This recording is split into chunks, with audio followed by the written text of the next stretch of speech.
지금 기아 직원의 평균 연봉이 2021년 기준으로 1억 원을 넘겼습니다. 1억 원을 넘긴 직원들의 어떤 파업 가능성을 바라보는 외부 또 중소기업 근로자들의 마음은 또 어떨까도 우리가 좀 한번 짚어봐야 될 것 같긴 합니다. 물론 기아가 그만큼 생산성을 냈고 실적을 냈기 때문에 충분한 그만큼 보상을 받아가는 것도 맞긴 하지만 또 최근에 우리나라 사회 문제, 고질적인 문제 중에 하나가 대중소기업 임금 격차 또 양극화이기 때문에 이 부분을 한번 또 돌아봐야 될 것 같거든요. 어떻습니까? 그렇습니다. 사실은 애들 꿈이 정규직이 돼버렸어요. 아, 꿈이 정규직이에요? 네, 그래서 공부 조금 잘하면 재수해서라도 의대 가야 되고 그다음에는 좋은 회사 그렇습니다. 가야 되고 대기업 가야 되고 대기업 가야 되고 그리고 이제 비정규직보다는 정규직을 선호하게 됐어요. 임금 격차 문제는 사실 뭐 어제 오늘의 얘기도 아니고 사실 뭐 선진국도 사실 똑같이 겪고 있는 문제예요. 그렇긴 한데 우리가 비단 더 심한 건 임금 격차, 자산 격차와 맞물려서 소득 양극화가 점점 더 심해지면서 그게 사회 문제화되고 있다라는 거거든요.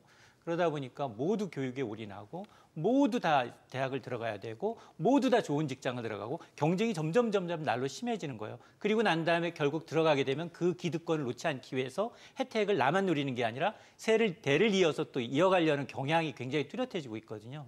그러다 보니까 이게 사실 임금 격차 해소하는 건 굉장히 복잡합니다. 이건 뭐 이게 회사만의 문제도 아니고요. 정부 그리고 기업, 노동자, 노동조합 그리고 사회 전체의 어떤 이제 공론, 협력이 있어야만 가능한 부분이거든요. 그래서 정부의 경우에는 일단 임금 격차를 줄이기 위해서 법과 제도적인 규제가 또 느슨한 건 없는지 그리고 중소기업이 또 이런 부분에 대해서 복지나 이제 임금에서 이제 열악할 수밖에 없는 상황인데 그러니까요. 우리나라 전체 고용의 90% 이상은 또 중소기업이거든요. 그렇게 되면 아마 이제 세제 혜택을 통해서 중소기업의 정책을 좀 장려하면서도 특히나 고용 창출을 했다. 그리고 이제 임금 제공에 대해서는 다양한 인센티브 제도가 있기 때문에 이걸 뒷받침하면서 가능한 한 중소기업에서 이 중소기업을 디딤돌 삼아서 이제 중견기업 그리고 이제 대기업으로 옮겨가는 수요를 좀 차단하는데 그리고 개인들도 마찬가지예요. 나는 이제 중소기업의 단위이기 때문에 이제 불합리하다라고 생각할 수도 있겠지만 자기 개발을 통해서 내 부가가치를 높여야 되거든요.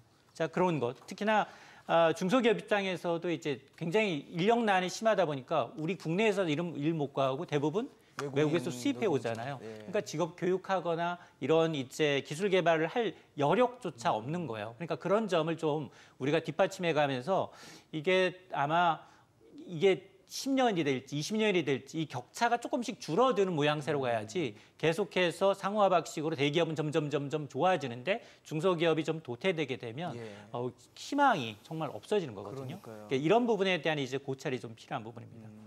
토세 교수님, 점점 벌어지고 있다는 게 더 큰 문제일 것 같거든요.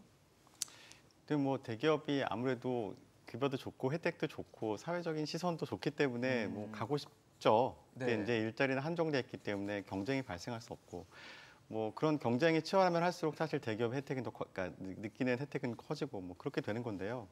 뭐 사실 해결할 수 있는 방법은 뭐 많은 중소기업을 대기업으로 만들면 되는데 사실 그게 말처럼 쉬운 건 아니잖아요.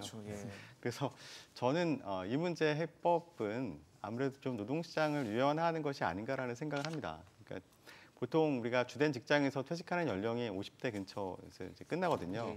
그러면 실제로 입직 연령이 한 30대쯤 되면 30살쯤 되면은 20년밖에 일을 못 하는 거예요. 그러니까 최대한 노동시장에 빨리 진입하는 것이 그 사람의 생애 전체의 소득을 높이는 데 굉장히 중요한 역할을 하거든요.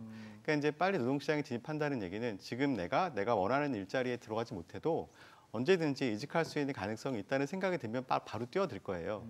그러니까 이제 어떻게든 재수 삼수해서 의대 가려는 게 아니고 일단 뭐 내가 좋아하는 적성에 따라서 공대에 진학하고 그리고 이제 졸업하고 바로 취업하고 그다음에 또 제2의 제3의 기회를 이제 또 나는 또 바라보고 이렇게 됨으로써 뭔가 좀 순환이 이루어지고 그럼 경제 전체의 그 생산성은 좀 효율성은 향상될 수 있거든요. 그런 의미에서 오늘 지금 정년 연장에 대한 얘기를 쭉 했는데 저는 이제는 뭐 정년은 좀 폐지해도 되는 때가 되지 않았나라는 생각을 합니다. 네, 오히려 정년이 없어지면 기업 입장에서는 아무래도 그 새로운 사람을 고용하는데 부담이 줄어들거든요. 왜냐하면 조금 이렇게 같이 일을 해보다가 이 사람이 회사에 대한 기여도가 별로 없다고 생각하면 이게 고용계약을 해지할 수 있기 때문에 그런 식으로 좀 더 노동시장을 유연해 나가는 것이 해결책이 아닌가라고 생각을 합니다. 네. 대표님 조금 지금 저희가 시간이 끝날 때가 돼서 네. 짧게 한마디만 그래도 듣고 싶어서. 네, 저는 그냥 싶습니다. 사실 근데 파업은 뭐 헌법상 기본권이니까 예. 연봉이 많은 노동자든 적은 노동자든 할 수 있는 거죠. 저는 네. 이제 그런 측면에서는 기본권으로 보장되어야 하는데 예. 다만 이제 우리 사회에 격차 문제가 있으니까 이것에 대해서 노동조합도 또는 사측도 좀 깊은 고민을 같이 시민들이 갖고 있는 고민을 같이 함께 해줬으면 하는 바람 정도가 있다 이렇게 말씀드리겠습니다. 알겠습니다.